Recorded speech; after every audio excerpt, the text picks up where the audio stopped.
Welcome to Podcast Stadium. Today we will be reviewing Iron Chef, Quest for an Iron Legend. But before we can talk about it, before we can review it, I need to introduce my Iron Critics! Iron Critic Air Fryer Bob Video Games. I'm holding a pear. Iron Critic Microwave KZ Excellent. I cut the meat. Iron Critic Flambe Mr. Feel. My special ingredient is LSD. And Iron Critic Sous Vide Dr. Aggro. Bites whole green pepper, does not elaborate, leaves. And I am the final Iron Critic Juicero, Dan Video Games. Welcome to the Iron Chef Quest for an Iron Legend Spoilercast and review. That was great. Are we done?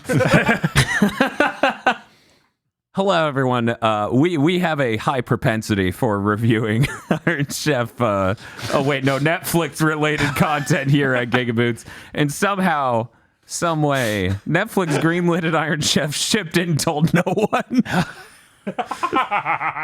As a longtime Iron Chef fan, this was deeply upsetting. I feel betrayed. How come I know that they made a Dragon's Dogma series, but not a new Iron Chef? Where's the... I haven't even seen the wikis update with the statistics from these episodes. It's almost like they hate the American Iron Chef. I wonder why. For anyone who doesn't know, Iron Chef is a competitive cooking TV show originated in Japan, brought over to America later, hosted by Alton Brown in this iteration and earlier American iteration, wherein a challenger must challenge the Iron Chef in a sort of cuisine where... what is the exact description? It's the nephew of the original Japanese chairman, allegedly. Yeah, allegedly. That is the I think character so. they're doing. It's great. That is the character they're doing. Is that the conceit for the chairman? Mm-hmm. Yes, in this, the guy from John Wick 3 is allegedly the nephew of the original chairman of Iron Okay, Chef. whoa. First of all, the guy from Brotherhood of the Wolf. Okay, fine, sure. No, the guy from Cradle to the Grave. What are you talking about? You mean Toby Wong and Drive?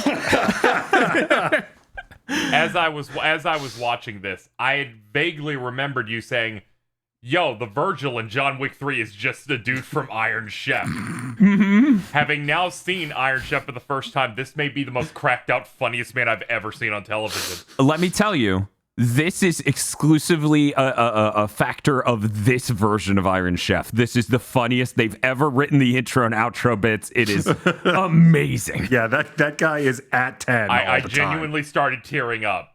He genuinely is coming in, and his hype level is like arcing electricity at all times. It's so good. It's so good.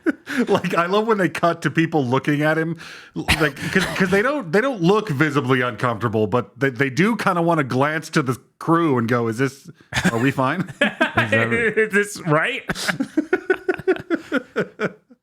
Are we okay with this? It is literally impossible to capture the lightning in a bottle that is his performance at the end of every episode. But yeah, we watched for this review, we watched 3 episodes. Episode 1, which had Lamb and Fire as a theme.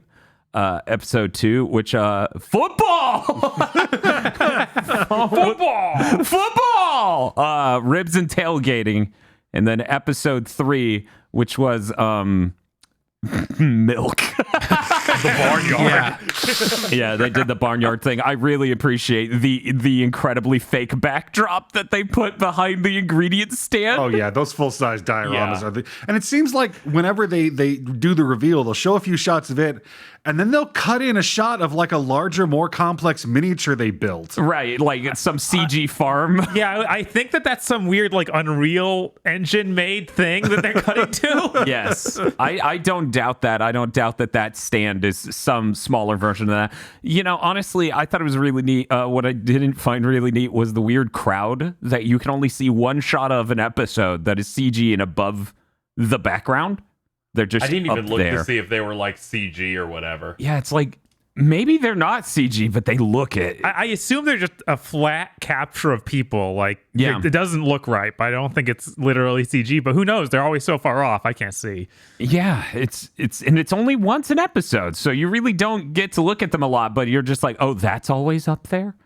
Do they have to deal with that? Can they see that? Is that edited in for us, or? I didn't even notice what you're talking about. Oh yeah, it's up there. I don't know what to say about it, but It's never front and center. Like, it's always just there's a panning shot and you see it for a half a second. yeah, I guess it is real people.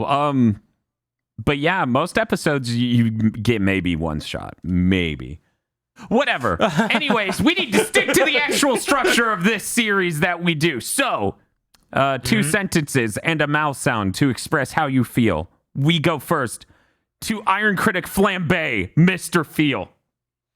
I've never watched any Iron Chef before. I thought this was pretty entertaining, except for one thing, which I'm going to drop like a bomb as soon as we get past this segment. So I'm going to give it a ooh. Iron Critic Sous Vide, Dr. Aggro. I seem to recall completely despising Iron Chef America, and while watching this, I really struggled to remember why. So this was apparently a great improvement. So I gave it a We now go to Iron Critic Air Fryer Bob Video Games. This is easily the best the show's been since leaving Japan. It really helps that there's no longer Food Network celebrity chefs. Oh God. So I'm going to give it a ooh. And Iron Critic Microwave KZ Excellent. This is my first time watching Iron Chef, but I do enjoy cooking competitions. The production values on this looked like really good. It looked really sharp, exciting, funny. Yeah, I came out of it, feeling ooh. Of course, me, Iron Critic Juicero Dan Video Games. I really appreciate changes to the format and some of the sleekness you get from being able to talk directly via microphones and being able to see the guest judges looking into the preview monitor to see what's going on in the field so they can better comment on it. I will, however, miss Fukui-san. I give this a Okay, field, drop it. So I watched 5 episodes of this, Okay. Oh, nice. and I can only comment on those 5 episodes, and I don't know if this is just something Iron Chef has always done, but once I noticed it, it lived in my head forever. Whoever always wins. Really? Oh, fuck. That's what I was feeling Yes. was happening in those first 3 episodes. Where I was like, no, I have to just be making this up. There's no way they did this. I'm now very excited for episodes 4 and 5. I wonder who will win. Yeah, I know, right? Technically, having not spoiled anything, Feel has spoiled everything. I might have accidentally spoiled every episode of Iron Chef ever made. But this is perfect because we're not sure. Like 4 and 5 are down the drain, but episode 6, well, now I'm on the edge of my fucking seat. Statistical anomaly, or are we riding the curve? Yeah, this is definitely not something that's always been the case because it used to be. So it was never like this where they switched it up like they do in this series. What if because here's the thing, right? You can tell by the commentary they're making and other things they're saying. Uh-huh. They don't. I think they flipped the coin 6 times and got heads or whatever. Very possible. That's interesting. Let me go ahead and say, the chairman's performance in this has been amped up so much, and I really appreciate them adding that cheese. I feel like it wasn't there in Iron Chef America.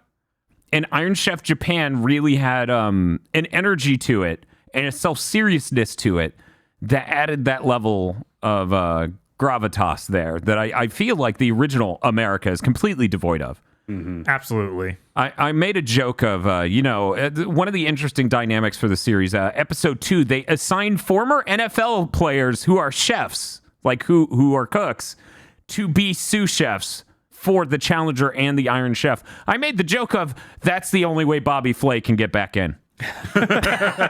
You've been assigned a Bobby Flay. Could I not? I've been thinking about asking this question. Where was the old Iron Chef the one that had Bobby Flay in it? Yeah. Yeah, Iron Chef America had Bobby Flay. It had Bobby All right, Flay and a number of other people who are somehow better cooks but more forgettable. There's Mario Batali, who is also like, man, this guy shouldn't have been an Iron Chef either. No. I absolutely love that I remember hating Iron Chef America, but I don't remember why. And then immediately Bob brought up all the Food Network stars. I was like, oh God, it's all coming back to me. Yeah, that is a Yeah. real serious component of why that show just doesn't work, which is a shame because Alton Brown's involved. Uh-huh. And he's always good. Yeah. He single-handedly kept the Food Network alive. Yes. I only knew one person that was into Iron Chef, and whenever they talked about it, it was just about how Bobby Flay sucks ass and shouldn't be on television ever. Well, really, so that's... I was the whole time I'm like, is this that show? Is this the one? Well, really, that's just what anyone who knows about Bobby Flay would say. It's fair. But yeah, he was a competitor on original Iron Chef, like Japan, and was highly disrespectful, and they all hated him. And then he became an Iron Chef when they made Iron Chef America, and it was really messed up. Oh no!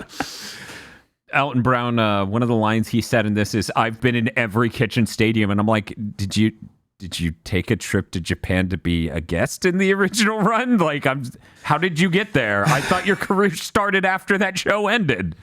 I'm so confused. Did he invade?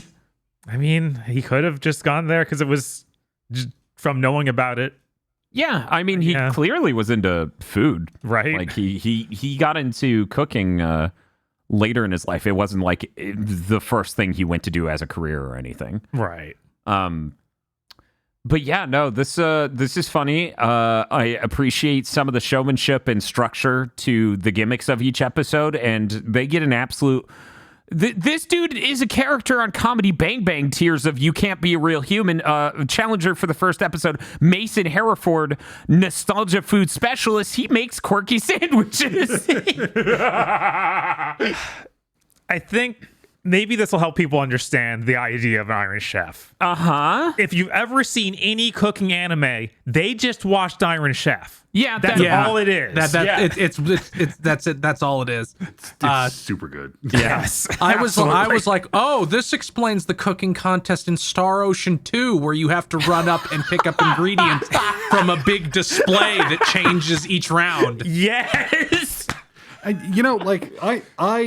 despise cooking competition shows. I really do. Yeah. That aren't Iron Chef because their format sucks.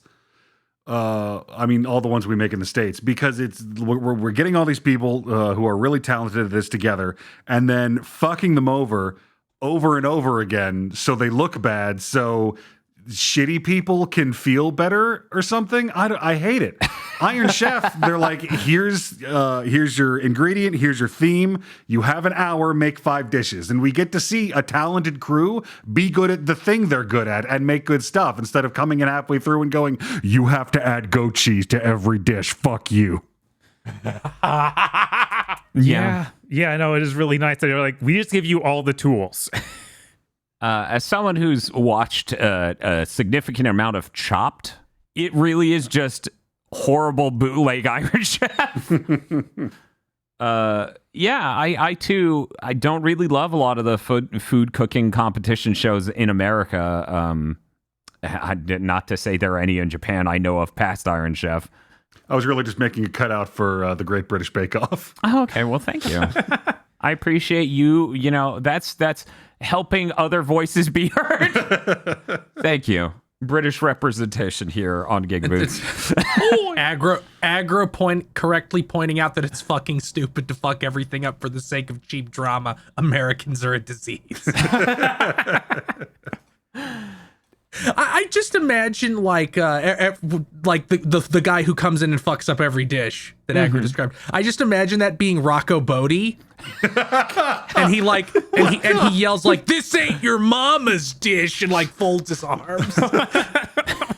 Okay, and then I just would like actually dumps watch that. dumps nacho cheese all over their like prime rib or whatever. Right? Not even like, you have to include this now. Just do something to their food while they're cooking. Recover from that, bitch. I have ruined everything. You are a true chef if you complete this challenge. I think it's a really neat idea to have the one dish needs to be prepared like 30 minutes in. That was an interesting change to the formula that I didn't expect and worked out pretty well. You know, I was going to ask real quick on a completely related note. Feel, you saw 4 and 5. I only saw 3 because I ran out of time, unfortunately. Yeah. Do those also have 75 minutes? Because the first episode's 60, but episode 2 and 3 are 75.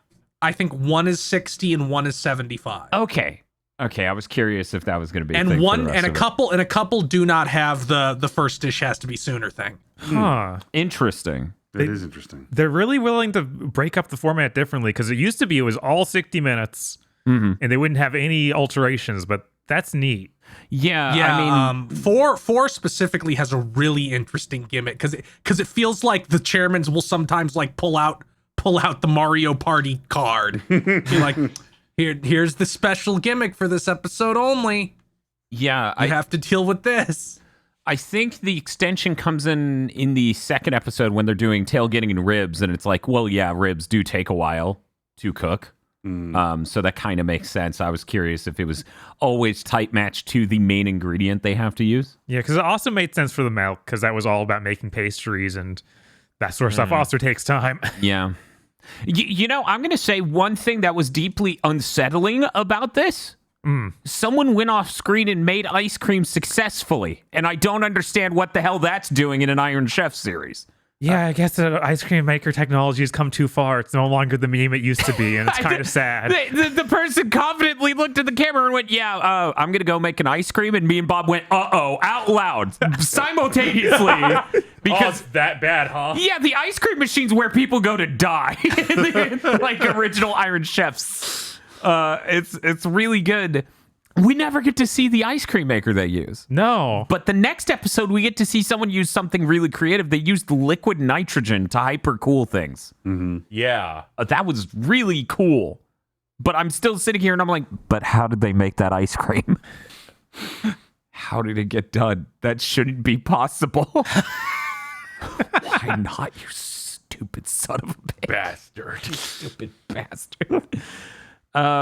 But yeah, first episode, you know, they're trying to do street food.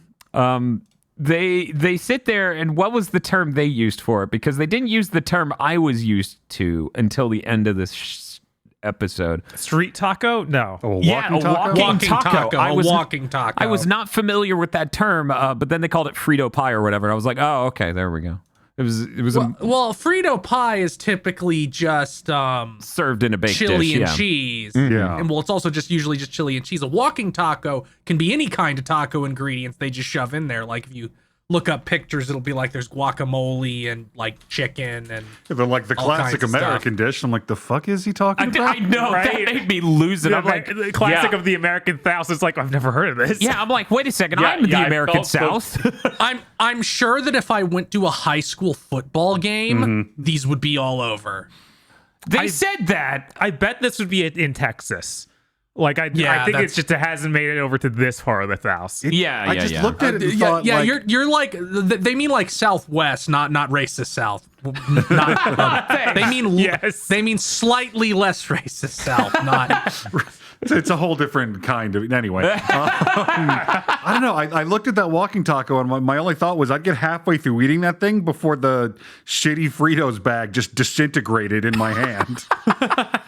Yeah, they stuck ingredients in it that were like incredibly high end and hot off of the grill, like crazy, like a kebab almost, right? They have all these bell peppers and onions and like pieces of meat just shoved in there, and I'm like, yeah, that'd be hot as fucking hell. Like, I don't see a world in which holding that is comfortable in the least. Well, that's why they put it in the fancy hand until it maybe cooled off a little bit. That is true. The fancy hand was very hilarious. I do appreciate that they kicked the series off with, you know, this Mason Hereford guy. I thought he was delightful, but it also put me on edge of, is everyone going to be this much of an insane like performance artist almost. I really hope we get a season 2 of this and we get to do what they did in the original Iron Chef, where there was like an enemy team that challenged the chairman. Oh, That would be really good. They need to just lean into like, just be like, it needs to become cyclical, you know? They need to be like, what have cooking animes for the past 20 years done? We just need to steal their plots and do them on Iron Chef. Yup. Yeah, absolutely. Oh yeah, I also wanted to talk about the weirdness that is the overarching story for this, where the best challenger gets to face all of the Iron Chefs for the In Fortnite. what is I did. what do they call the golden knife that looks horrible? Yes, that's like it looks like it's spray painted wood. It's like they or couldn't even plastic. Yes, it anodize our clearly knife. is. No.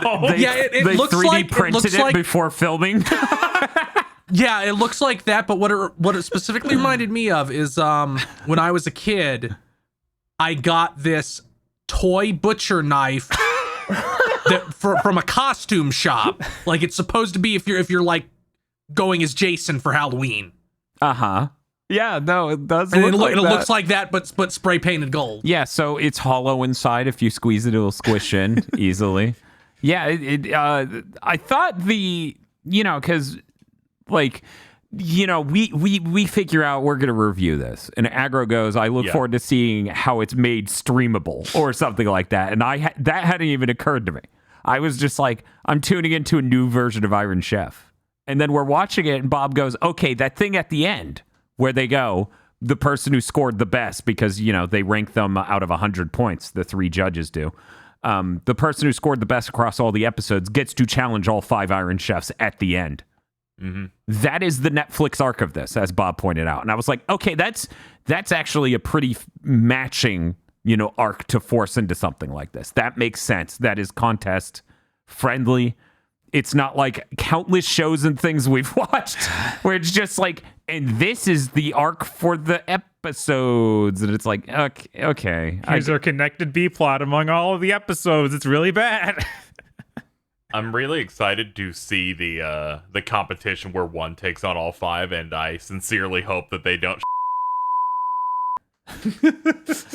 I hope they have a panic attack live. Going up against 5 Iron Chefs sounds like a fucking nightmare. I'm looking forward to seeing them put all 5 Iron Chefs in the same team to do one theme, and they just have a complete critical fucking meltdown. They might. Yes. Because they're all head chefs. I would assume that, and I haven't seen it, of course, but I would assume the gimmick there would be it's 5 dishes and each Iron Chef does one. Right, but even still, they'll be like, it's not matching the theme enough. What the fuck are you doing? You didn't use enough peanuts. Like, do you think putting kimchi in everything is going to work twice?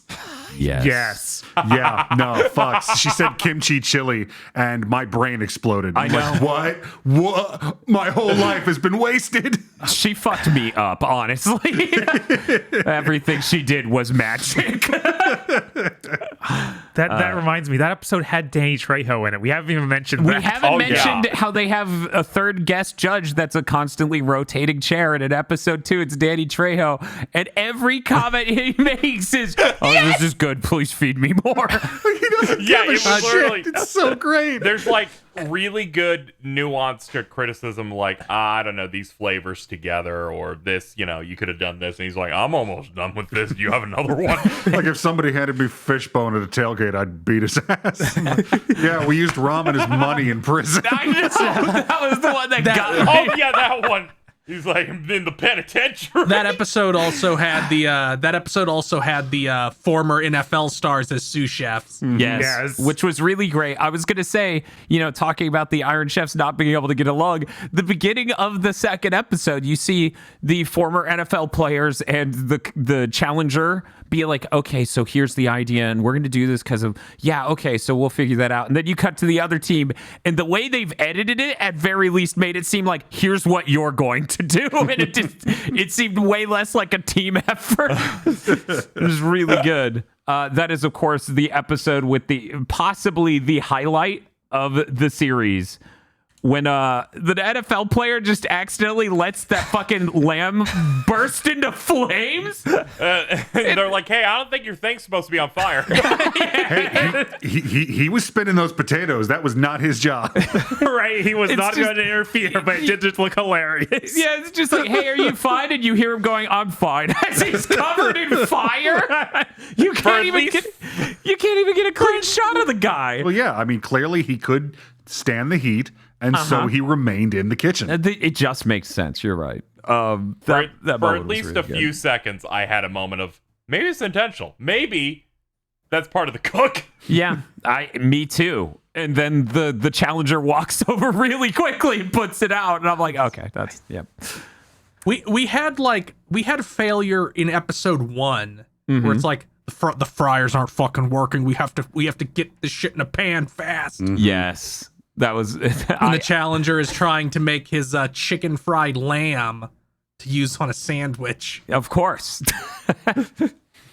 I did love how, like in episode 1, like the Iron Chef is, what a modern chef you'd see on TV is like some kind of, half robot hipster douche. Yes. Yes. And like the other team is just getting drunk and wooing the entire time.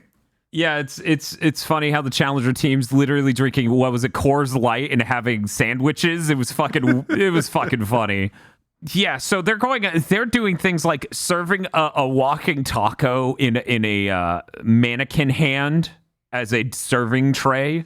Meanwhile, the Iron Chef is like, they did that, and then they also served tartare formed in a Pringle, a salt and vinegar Pringle. Yep. There was a 'cause lot he's going on. he's like a street food guy, so he's like, oh, my things will all be street foody. Yeah, he's like, That was the theme. yeah, the theme with street food. He's like, I want things to make you happy and remind you of your youth. And I'm like, oh god, fucking nostalgia game reviewer over here, the food version. I think it was really interesting because he seems like just, as we've been over, just quirky chef guy, but then they're like, yeah, he's also got classical French training, and then you see him do like I know, that really was funny fancy as shit. stuff. I lost it when it was like, what do you mean he's classically trained? Yeah, you don't make it in that business unless you've got the skills. Right? Fucking, it felt like watching a Nickelodeon Kids Rule movie, because you got this guy over here making all this cool, fun shit and serving it in dinosaurs, and then this asshole's like, "Here's my lamb neck curry. It's not street food. Fuck you." Yeah, no, that's accurate.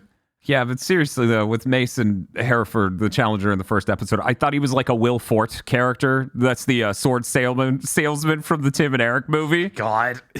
No. He's played characters on Comedy Bang Bang that I'm like, that's just this guy. For all I know, he is based on a bit I haven't seen. But yeah, I'm really glad every episode didn't have someone as, and I say this in the nicest way possible, clown-like as the challenger in the first episode. Esther Choi from episode 2 with the kimchi fi everything was amazing. Every dish she made, amazing. And served with a cocktail. Yeah, that was just cheating, but it worked really well. Danny Trejo's like, Jesus Christ, this is so good. It's like, hey, you're tailgating, so you have to be drinking all the time. Yeah, what was it? Bob made a joke of Danny Trejo must, he's doing a really, he's exactly like Iron Chef Japan's guest judges, where they're just like, this is good. It's so good. Feed me more. That's all they ever say. I'm some random actress. I'm happy to be here. You're right. The one super funny bit that is Danny Trejo intentionally being funny, I think, is him saying, please don't open a donut shop in LA. I own one there. Yes. That was fantastic. But yeah, this was a fantastic reinvention of the series. Like, they tightened it up in so many ways.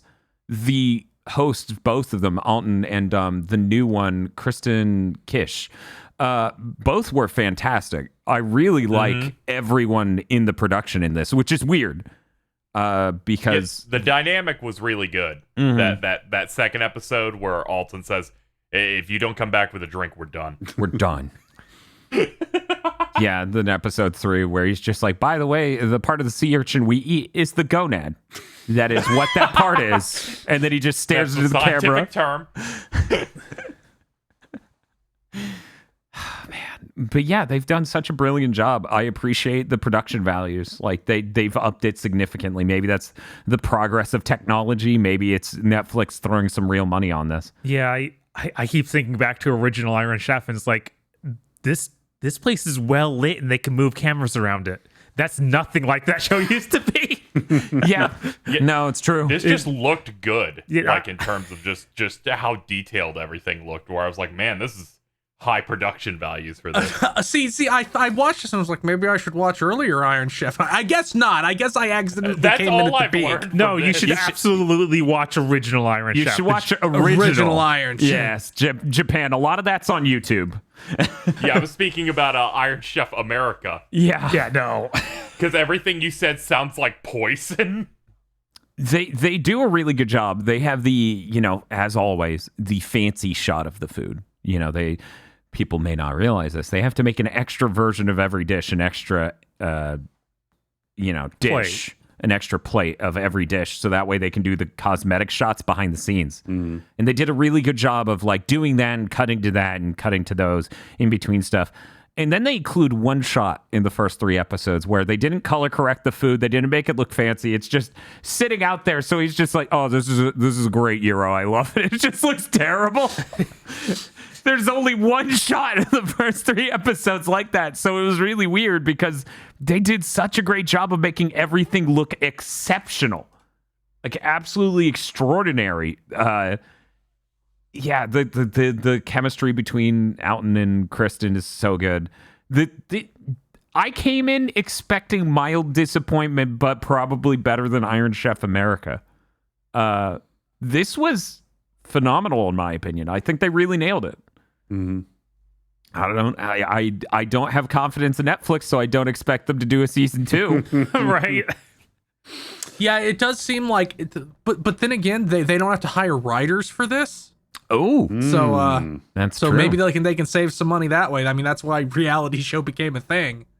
that is true. Reality TV became a thing in the first place. We're not going to pay somebody who is an executive's child 6 figures to write the worst thing you've ever heard in your life.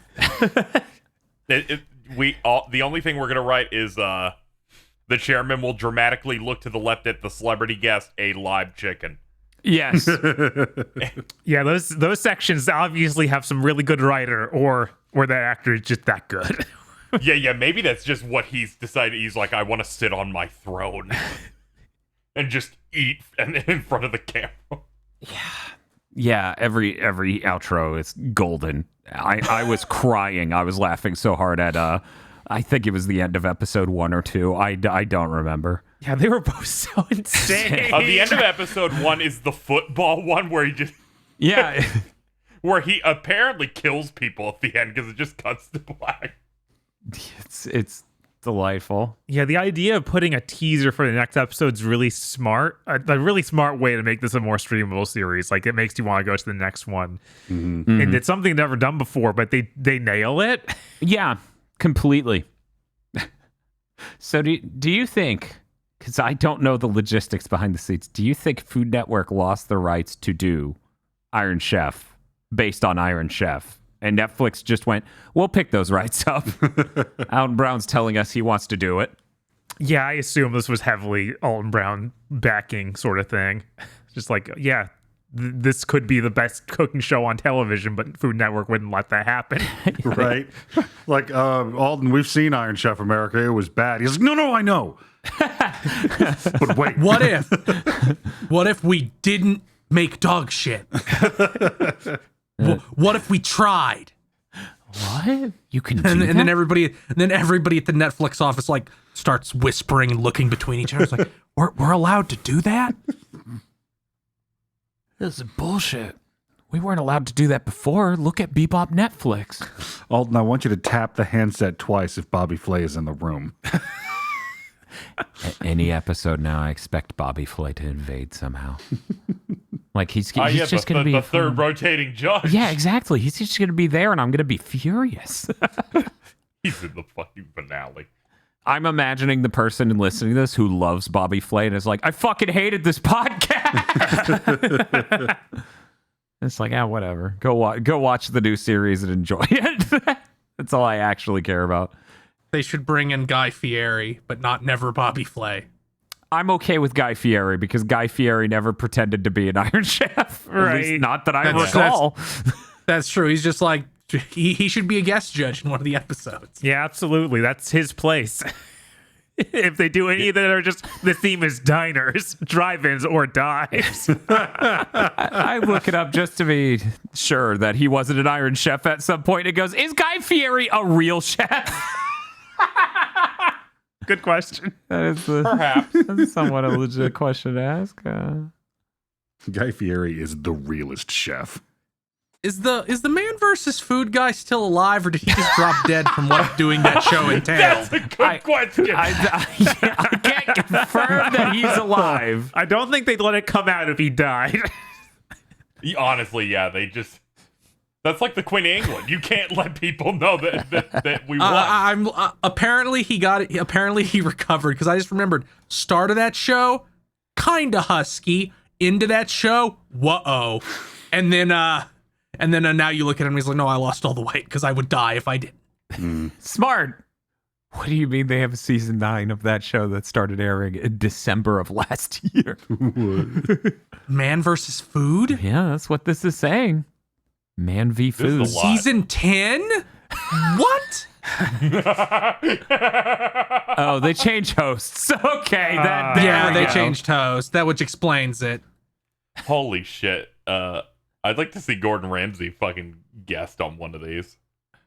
I'm trying to think who the most insane person they could get on the show would be, and I think it would be Maddie Matheson. From what? That would definitely be. He does a bunch of he's like a big Canadian chef, and he ran the Vice show Munchies, and he's like made a bunch of cookbooks, and he does a YouTube thing where he does like, imagine like a Whitest Kids You Know sketch combined with him actually trying to make something. That sounds great. In fact, I think watching Maddie Matheson is when me and Cornbread Pockets, my best friend, came up with the concept of the guy who doesn't know what oven mitts were.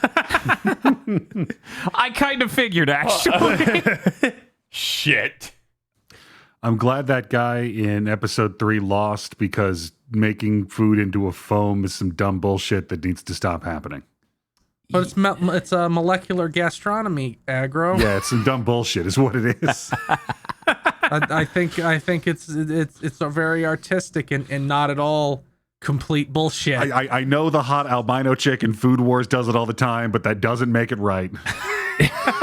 But aggro, she's hot. I thought. Wait, I'm confused that now. makes it all better.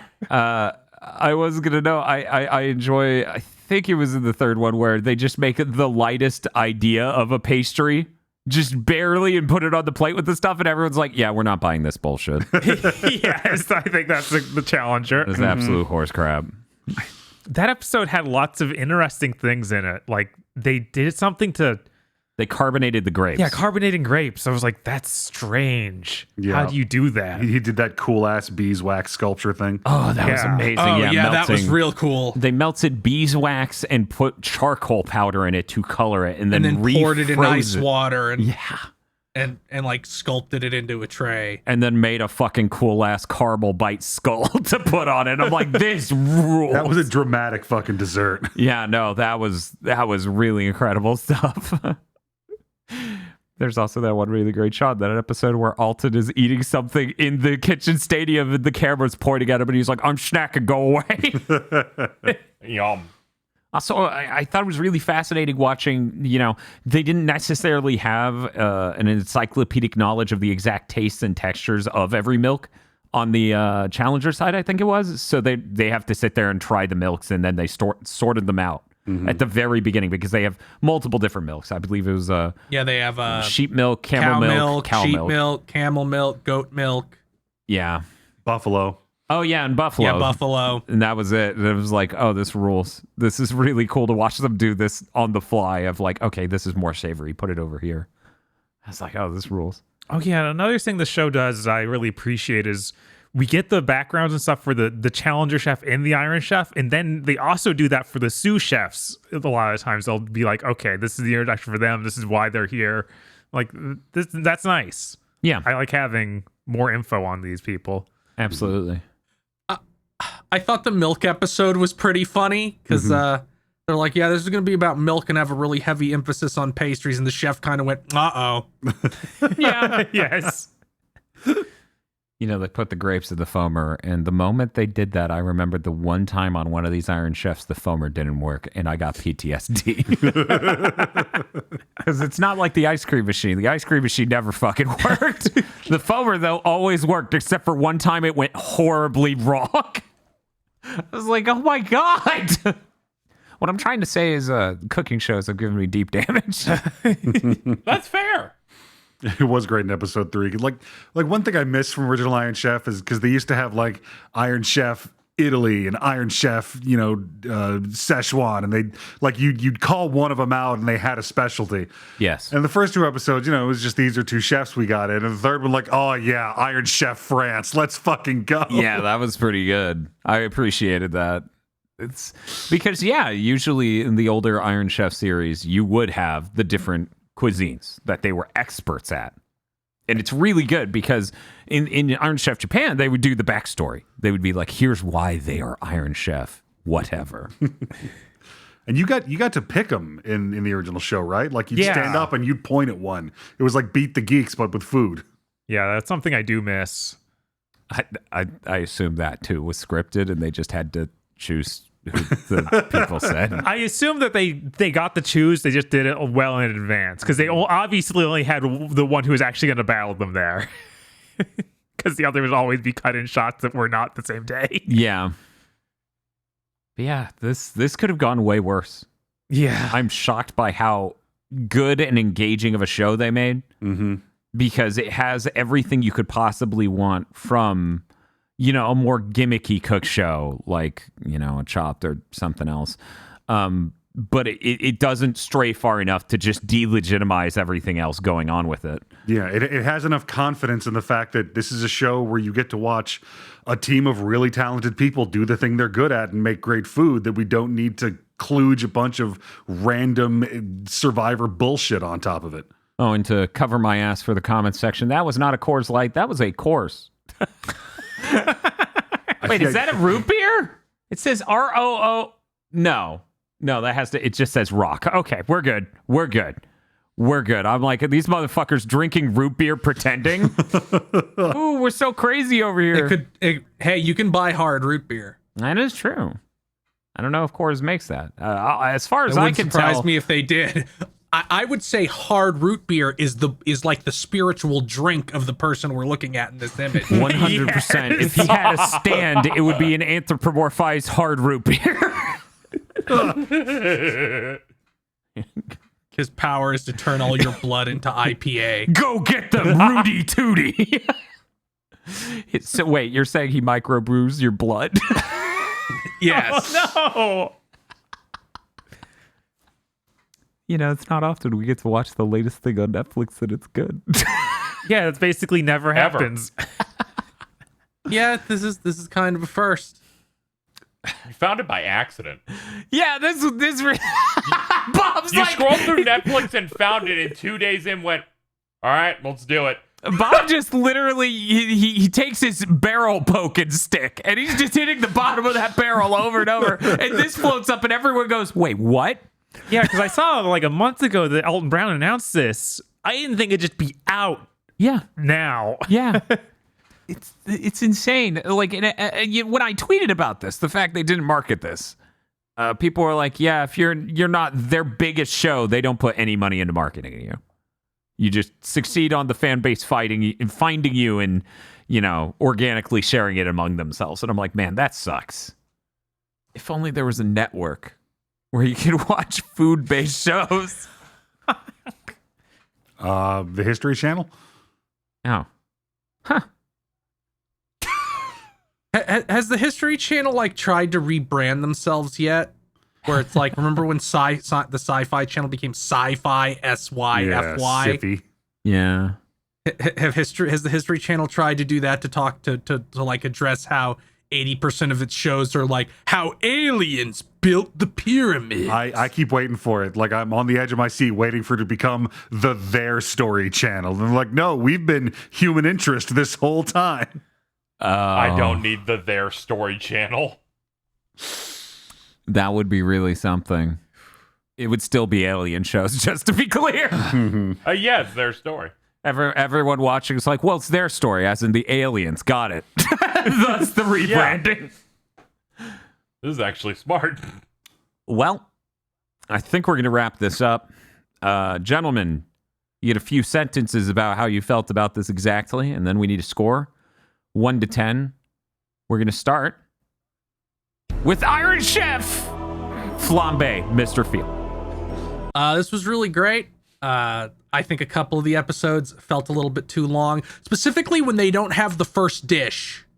That feels like it hurts the pacing of it, because it's like, no, it's just like 40 minutes of preparation, and then the end when the first dish being there is a really good addition, because it like splits the show up more to me. But I'm gonna give this an 8 because I really enjoyed what I watched, considering I was like, okay, I'll do a couple more.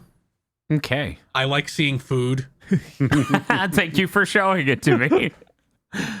I'm a simple man. Let's go next to Iron Chef Air Fryer Bob video games. Yeah, I enjoyed this a lot. Like, I didn't think I'd ever see new Iron Chef that was good. I thought that was just a long gone, never happening sort of thing. So I'm gonna give this a 9. Like, I don't like it as much as the original show, but that's like the original show was some sort of magic thing we can't do anymore because it was in the 90s. Yeah, absolutely. We go next to Iron Critic, not Iron Chef, by the way. Microwave, KZ, excellent. I love microwaving things. It's pretty cool. I really enjoyed this show. From the 3 episodes that I watched, I feel like it had solid pacing. The production values were really solid. And the chairman is the funniest guy I've ever seen host a television show ever. He just appears, and it's the funniest thing you've ever seen. I'm giving it a 9. I hope they make 10 seasons of this over the course of 4 years. God, that'd be great. Next, we go to Iron Critic, Sous Vide, Dr. Aggro. I mean, it's really, really great that this format has made a comeback and it didn't just peter out into obscurity with the over-corporatized bullshit that was Iron Chef America. I mean, it's basically the best form this probably could have taken, and I would love if we could keep making this and expand it and really pay tribute to the energy of a cooking show where at any moment you expected Stone Cold's music to hit and for him to just stunner somebody who's fucking up making eggs. That really needs to be where this goes. It needs to just become professional wrestling. So yeah, it's the return of the king. I'll give it a 9. Okay. The chairman needs to like compete himself, but it starts playing Vince McMahon's theme. Yes.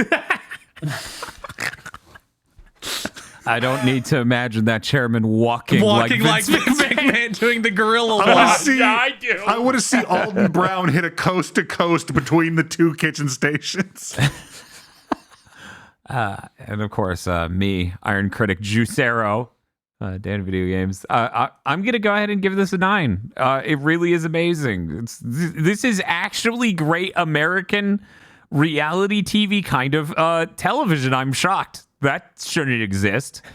The original Iron Chef America was not that great. It was like the equivalent of drinking a diet soda, where you're just like, oh, this is good enough, I guess. Like it doesn't. It's soda shaped. Yeah, it's got some bubbly in it. It's fine. It's fine. Well, with all those scores in, it got a total of 44 points out of 50, making for an average of 8.8 out of 10.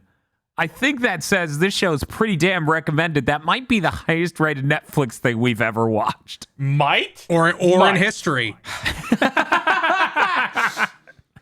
Might. Let me just glance back at Cuphead show. Yeah, I'm going to say this did a little better. I'm sure this would beat the shit out of Stranger Things.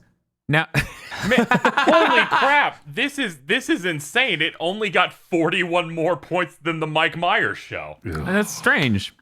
Now we need to answer the question everyone has had on their mind. Putting me aside because I'm an Iron Critic Juicero, who has the worst Iron Critic out of the four of you? I assume Dr. Aggro for Iron Critic Sous Vide. Wait, dude, sous vide is dope. But Yeah, sous vide is dope. You It's gave me the KZ. microwave. It is dope, absolutely. But which of the three? Like the other three are much more the thing I would prefer to do. I don't know. Sous vide's complicated. It's like, oh, you cook the meat, good job. Now you need to cook it for real, sweetie. Oh, use a blowtorch for that. Okay, sous vide is at least honest. Fucking air fryer over here with your I found a way to sell tiny convection ovens to every household in America by lying It's about good. what it Are does. you jealous of Bob's success? Yes! I just get things done, okay? You realize, Iron Critic Blender right now would kill to be Bob. They Yeah. wish they could have gotten America to buy a fucking blender. Iron Critic Blender Yeah. would kill for looking at him wrong. That's why he's not here anymore. This month's GigaBoots videos were brought to you by the continued support of our executive producers, such as Esme, E. Lee Broyles, Star Falcon, Spaceman Spiff, Red Blaze 27, Brendan O'Sullivan, Burning Pepsi Man, Adam Admar, Cooper Tank, and Virmvarm. Thank you very much to our executive producers, and also these gamers. If you want to support GigaBoots so we can continue the content crunch, then head on over to patreon.com/GigaBoots today.